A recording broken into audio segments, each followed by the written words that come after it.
उस संन्यास आश्रम के प्रकरण में कल हमने लोकेशना, पुत्रेशना, वित्तेशना तक पढ़ा था कि सन्यासी को इन तीनों ऐष्णाओं से ऊपर उठना है और भिक्षाचरण करते हुए अपने जीवन यापन करना है। आगे कहते हैं प्राजापत्यां निरूप्येष्टिं तस्यां सर्ववेद सम्भूत्वा ब्राह्मणः प्रव्रजेत्। ये यजुर्वेद का ब्राह्मण है कोई, उसका वचन है। तो कह रहे हैं प्रजापति अर्थात परमेश्वर की प्राप्ति के अर्थ इष्टि अर्थात यज्ञ करके उसमें यज्ञोपवीत शिखादि चिन्हों को छोड़ आहवनी आदि 5 अग्नियों को प्राण, अपान, व्यान, उदान और समान इन 5 प्राणों में आरोपण करके ब्राह्मण ब्रह्मविद घर से निकलकर सन्यासी हो जावे। ये 2 श्लोकों का अर्थ है। एक नीचे और है मनुस्मृति का श्लोक प्राजापत्यां निरूप्येष्टिं सर्ववेद सदक्षिणाम आत्मनि अग्निं समारोप्य ब्राह्मणः प्रव्रजेत् गृहम्। जिसको भी विरक्ति हो चुकी है, जो भी परब्रह्म परमात्मा को प्राप्त करना है, उसके लिए पहला कथन है कि प्राजापत्यम यानी प्रजापति परमात्मा को आधार बना करके अब ऐसी इष्टि करनी है, ऐसा यज्ञ करना है जिसका लक्ष्य, जिसका उद्देश्य क्या हो, परब्रह्म परमात्मा की प्राप्ति हो। जब गृहस्थ आश्रम में प्रवेश करता है कोई भी व्यक्ति, उस समय 3 अग्नियों का आधान किया जाता है। घर में 3 अग्नियों की स्थापना की जाती है, आहवनी अग्नि, गार्हपत्य अग्नि और दक्षिणाग्नि। ये 3 मुख्य अग्नियां हैं।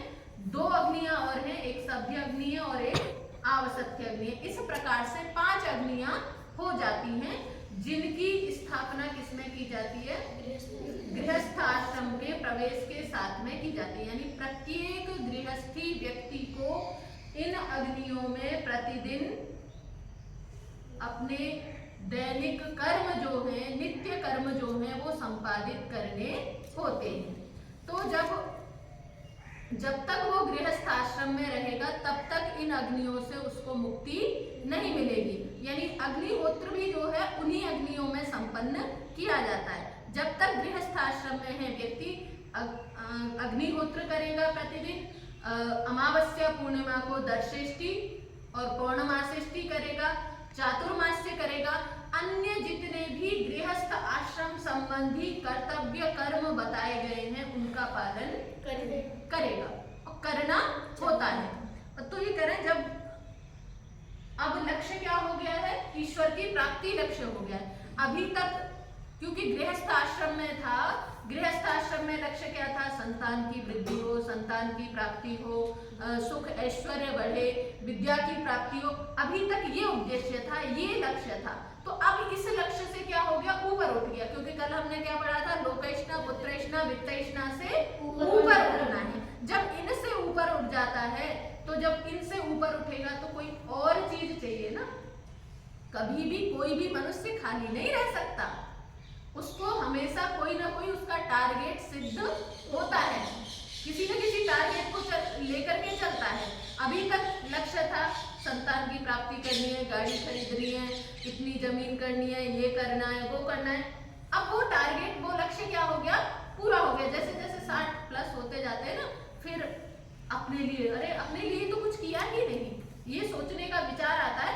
तो फिर अब अपने लिए सोचना शुरू करता है। और वो अपने लिए सोचना कहाँ से शुरू हुआ था, वानप्रस्थ आश्रम से शुरू हुआ था।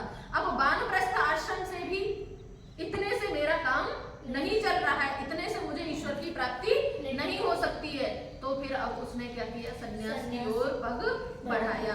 तो इसीलिए कहा है यहाँ पर प्राजापत्य इष्टि का संपादन करना है। और एक इष्टि का और यहाँ पर कथन है, सर्ववेद सदक्षिणाम। आपको कुछ याद आया, कठोपनिषद, नचिकेता और ऋषि उद्दालक, उनके पिता ने क्या किया था, नचिकेता के पिता ने यही तो सर्ववेद यज्ञ ही तो किया था। सर्ववेद यज्ञ जिसमें वो अपना सब कुछ क्या कर देते हैं, दान कर देते हैं, जिसमें वृद्ध बुजुर्ग असहाय जो गाय दूध देने में भी असमर्थ है, ऐसी गायों का भी वो दान कर बैठते हैं। किस लिए? आगे यहाँ पर आ रहा है ना, उसको क्या करना है, सब कुछ प्राप्त करना है। और सब कुछ की प्राप्ति क्या से होती है? पर ब्रह्म परमात्मा से होती है। देखो, ईश्वर को प्राप्त करना है तो सब कुछ छोड़ना पड़ेगा। इसीलिए यहाँ पे क्या है, सर्ववेद, सब कुछ जान करके सदक्षिणाम दक्षिणा कर देना है। जब जो ईश्वर को जान रहा है उसके लिए फिर संसार को जानना, संसार को प्राप्त करना कुछ है ही नहीं। तो वो सर्ववेद यज्ञ कर रहा है, जो कि नचिकेता के पिता ने किया था। उसमें कुछ त्रुटि हुई, कुछ भूल हुई, उसका सुधार पुत्र का कर्तव्य मान करके नचिकेता उस पर आवाज उठाता है कि ये आप उचित नहीं कर रहे हैं। तो यहाँ पर भी वही कह रहे हैं कि प्राजापत्य इष्टि का करनी है, परमपिता परमात्मा को लक्ष्य मान करके, उद्देश्य मान करके जो है इष्टि की यजन किया और सर्ववेद यज्ञ करके, यानी जो भी कुछ था अपने पास में, अभी तक बैंक बैलेंस था, गाड़ी थे, बंगले थे, जो भी कुछ था, उस सबको क्या कर देना है, त्याग कर देनी है, अपने पुत्र पौत्रों में दे दो या समाज के कल्याण के लिए उसको समर्पित करके, आहूत करके वहां से आगे बढ़ जाना है। और अगला जो पंक्ति है उसको ध्यान देना है, आत्मनि अग्निन समारोप्य। क्या कहा है? आत्मनि अग्निन समारोप्य ब्राह्मणः प्रव्रजेत गृहात्। अग्नियां, कौन सी अग्नियां? आहवनीय अग्नि, दक्षिणाग्नि, गार्हपत्य अग्नि, सभ्य अग्नि, आवसत्य अग्नि, ये जो अग्नियां हैं, जिन अग्नियों में वो नित्य प्रति यजन करता था।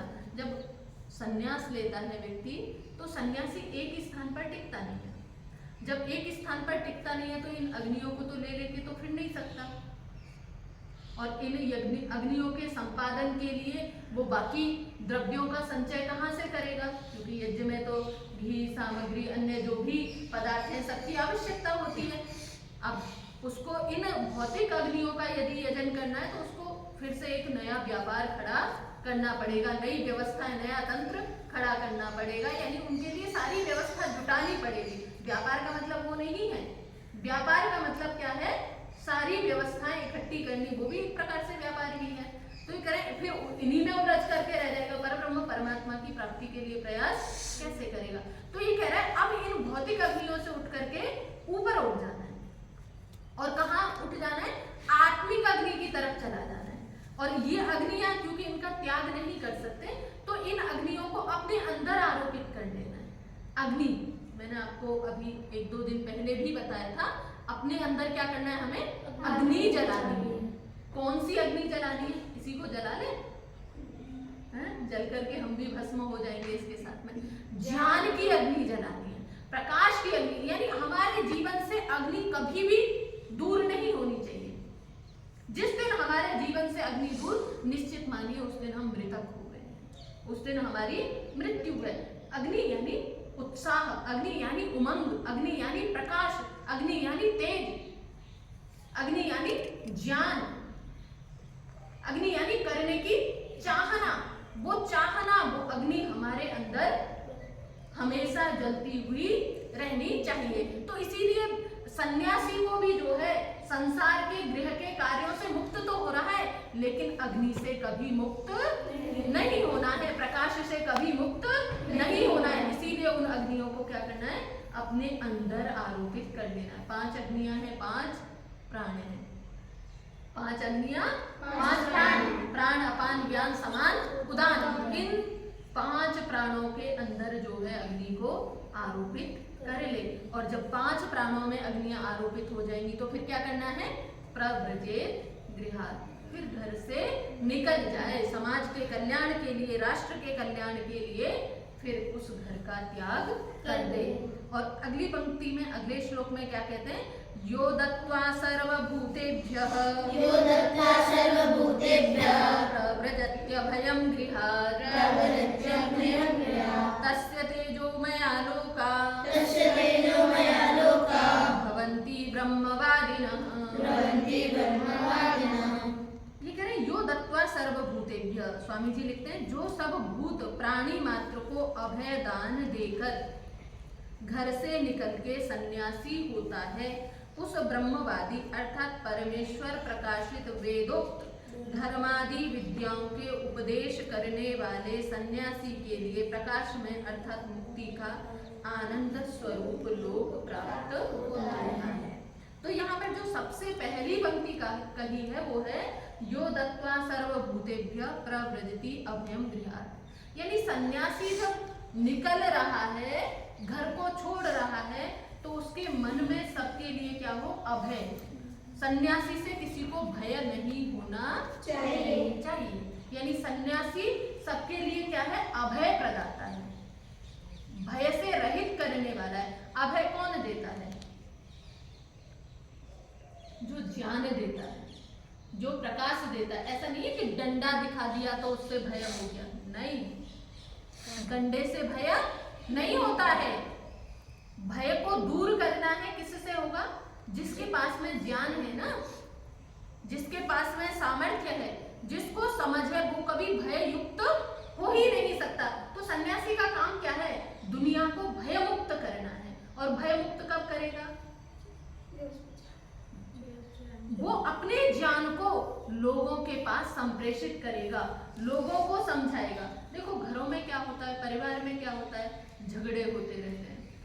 2, 3, 4, 5 व्यक्ति जहां भी रहेंगे वहां कुछ ना कुछ चलता रहता है। तो सन्यासी का काम क्या है, उनके बीच में जो मतभेद हुआ है वो समझाएगा। और जब बाहर का व्यक्ति आकर के समझाता है ना, तो हम ज्यादा समझ लेते हैं, है ना। और वैसे भी सन्यासी है तो उसकी बात को मानते हैं, गृहस्थी लोग भी उसकी बात को सम्मान देते हैं। तो उससे क्या है, अभय की प्राप्ति होती है प्रत्येक जीव जंतु प्राणी के अंदर, क्योंकि वो उसको किसी से कोई इच्छा नहीं है, कोई लालसा नहीं है। जो कोई हमसे कुछ मांगता है ना, उससे लोग भय युक्त होने लग जाते हैं।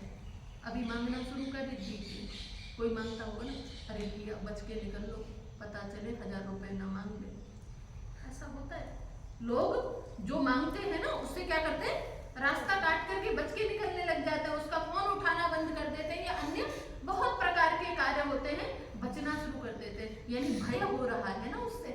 तो सन्यासी को तो किसी से कुछ चाहिए ही नहीं, तो उससे भय कैसा, तो वो क्या है, भय रहित है। और वो दुनिया को भी कैसा कर देता है, भय रहित कर देता है, अभय प्रदाता है। अभय देते हुए जो है, जब वो घर से निकल जाता है, तो ये कह रहे हैं यहाँ पे किसकी प्राप्ति होती है उसको, तस्य तेजोमया लोका भवन्ति ब्रह्मवादिना।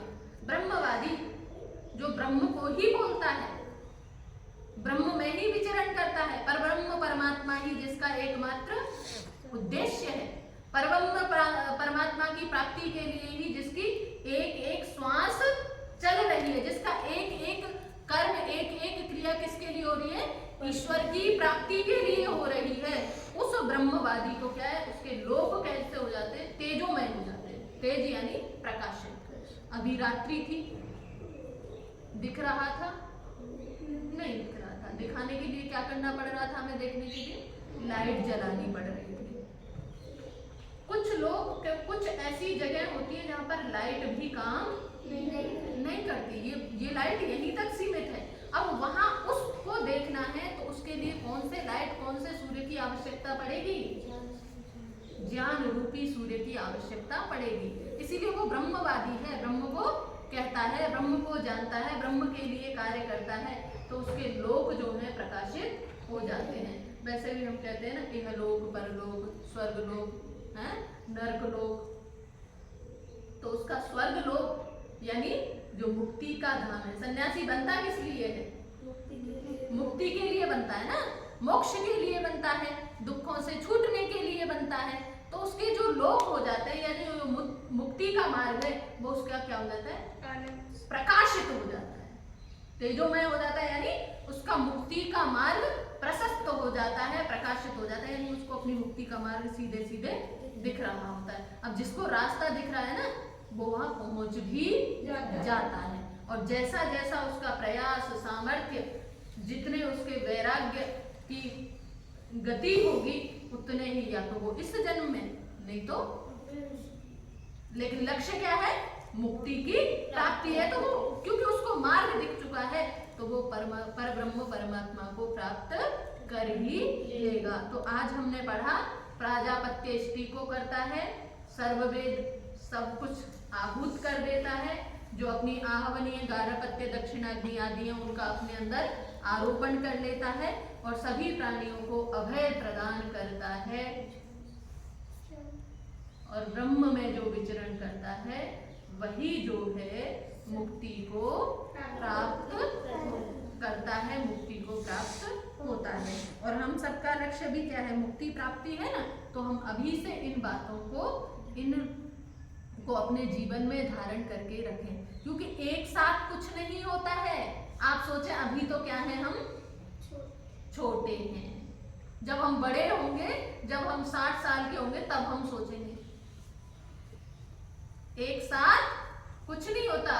पेड़ भी फल कई साल में जाके देता है ना, या लगाते ही फल देना शुरू कर देता है। पानी देना पड़ता है, खाद देना पड़ता है, निलाई करनी पड़ती है, गुड़ाई करनी पड़ती है, कभी दवाएं लगानी पड़ती है, बहुत सारे काम करने पड़ते हैं ना। आप भी रोज पानी लगाते हो ना पेड़ों में, एक साथ तो फल नहीं देता ना, फल के लिए प्रतीक्षा करनी पड़ती है। तो अभी आप क्या कर रहे, आप अभी से क्या कर दो, निलाई गुड़ाई पानी डालना शुरू कर दीजिए अपने अंदर। तो अपने अंदर जब हम ये सारे संस्कार ये सब डालते जाएंगे, अपनी एक एक क्रिया पर कार्य करते जाएंगे, तो हम फिर मुक्ति के अधिकारी हो जाएंगे। और जब हम संन्यास तक पहुंचेंगे ना, तो फिर हमको बहुत जल्दी मुक्ति की प्राप्ति हो जाएगी। आज के लिए इतना ही।